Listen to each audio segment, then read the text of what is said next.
What is going on, folk? It's Nimble Thor here, and welcome back to this chicken battle simulator called Ancients Reborn, which is actually an open-world fantasy MMORPG currently in beta, but it should be available in all countries already, on Android at least. Overall, the game is very similar to, for example, Oldschool Runescape, in that we walk around this open world and just do whatever we want, really. Have a look at the map here. It's quite decently sized already.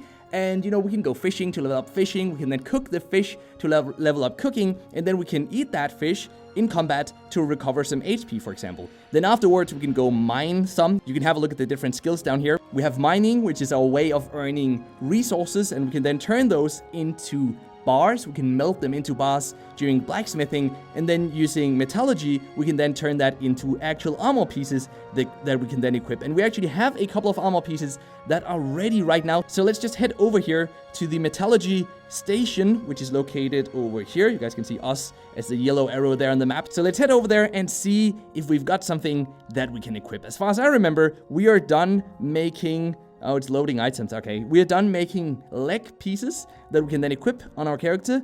And with a bit of luck, we might actually also have a new helmet. No, we've already got the helmet equipped. All right, so let's walk in here and let's see what have we got. What is done? It says loading items. So I guess we've actually found maybe a small bug in the game. But in any case, we level up in metallurgy, and that means we can go in and create some new types of items. Right now, we are level 8. So we can create, let's see, we can create up to these legs here that we've already created a few of. We cannot just yet create this bronze armor. As you guys can see, if we try to craft it, we just won't be able to do that because we're not high level enough yet. We also cannot really create a sword and shield yet, but we will be able to do that eventually. And there we go. The item is ready to be collected. So let's collect this one. I don't know what the bug was before, but it's working now. So maybe we were just a bit too quick. So let's equip this one. Definitely better than having nothing on this. This one adds 3 in defense and 1 in poison resistance. So look at us, guys. Look at this. We look fantastic with this bronze armor here. Obviously, as you can see in here, you can get a good idea of the different types of armor pieces that we'll eventually be able to create. So it goes all the way up to Dianium, and then we have Adamantium, we have Mithril, we have Steel, we have, what's this one? Iron, of course, and then we have the Bronze Shield that we are using right now, the Bronze Armor that we're using right now. So this is very much exactly like RuneScape, right? This is taken straight out of the RuneScape book, so to speak. So this game definitely has to differentiate at some point from RuneScape, and it's already doing that slowly. And the way it's doing that is, for example, if we do fishing, right? Instead of having to click every time we want to fish a new fish, we can simply start fishing, and it will continue fishing for us until we've collected 100 fish just automatically. And we also have the same for when we collect iron ores, for example, to create iron bars. That happens automatically for 100 ore collections. So whenever we've collected 100, we have to go click another ore once again. Now, is that an auto gameplay mechanic? Well, yes and no. It's not really something that you can go away from for hours on end, but you are able to just go idle for maybe 15 minutes, maybe 20 minutes, up to 20 minutes maybe, and then return to the game and you can play it again. Now, is this a good idea or a bad idea? Well, I would argue it's a good thing, because in many of these free-to-play games, we often have huge problems with botters, people who create automated scripts that will play the game for them. So even if there is no autoplay, some people will have the advantage of essentially autoplay because they use these third-party tools, which are of course against the terms of service, and people will be banned if they're found to use such tools.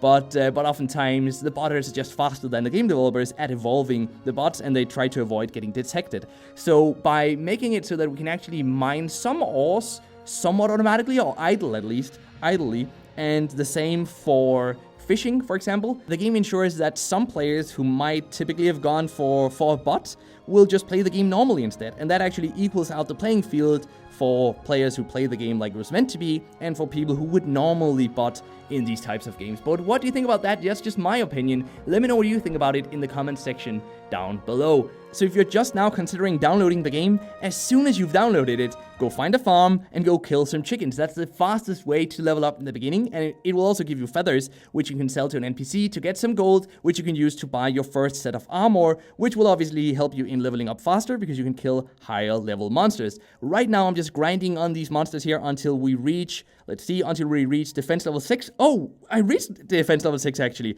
That's awesome. All right, so we can change our stance. We have 3 different stances. You can see them on the right side of the screen. I'm switching between them right now. Hopefully you guys can see that. So we can switch to, for example, the upper one to train strength instead. We can pick the middle one to level up dexterity, or we can go back and level defense later on. For now, though, I just want to level up strength a bit so we can hit stronger on these enemies. We can do a higher max attack, and then I'm pretty sure that dexterity then increases the chances of us hitting the highest amount of damage that we can possibly do on our character. Apart from that, even though the game is very barebone at this point, and we definitely want to see a bigger world, I want to see more levels added, more different types of skills, and so on, the game already has a pretty active community. Just look at this, guys. This is all like less than 1 minute ago, all these different chat messages here in the global chat. And that's because there's only one server right now, so everyone plays in the same world. And that's nice because it creates this sense of community. Even though we don't have guilds yet, we don't have anything like that. We do have a friend system, but apart from that, we don't have a whole lot in the game just yet. We have the leaderboard, and on that you can see how you compare to, of course, the highest level players in any skill, such as, for example, mining or just overall combat level. And that in and of itself, and then the chat, helps create a pretty strong community very early on, and I'm happy to see that. And it's because of this community that I actually decided to cover this game,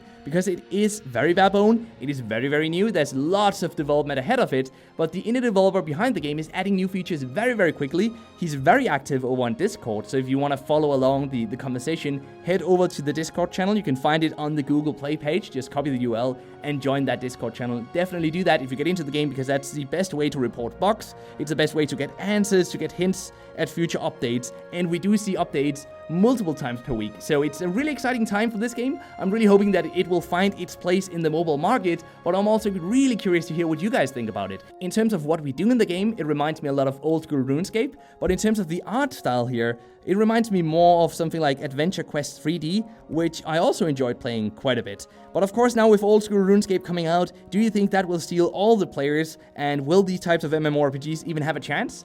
Let me know what you think in the comment section down below. And now for the mobile gaming fact of the day, which is that Diablo, as you probably have heard already, is coming to mobile and is being published by NetEase. And most of you have probably heard this already, because there is quite a bit of controversy and an outcry from PC gamers who were expecting a new PC Diablo game instead. But still, as a mobile gamer, I'm quite excited for the mobile version, and I'm just sitting here hoping that they'll monetize it purely off of cosmetics, like we see in PUBG Mobile, Fortnite, and Knives Out, and these types of Battle Royale games. I think it would be really great if they did that, but they might choose to go for something with some, some wait times and something we can level up, or maybe even loot boxes. Who knows? Time will tell. But are you excited for Diablo coming to mobile? Let me know in the comment section down below. And with that said, thank you so much for sticking around till the end of this video. I really appreciate having you guys here. I hope you enjoyed it. And until next time, just keep gaming, stay awesome, and I'll see you guys around.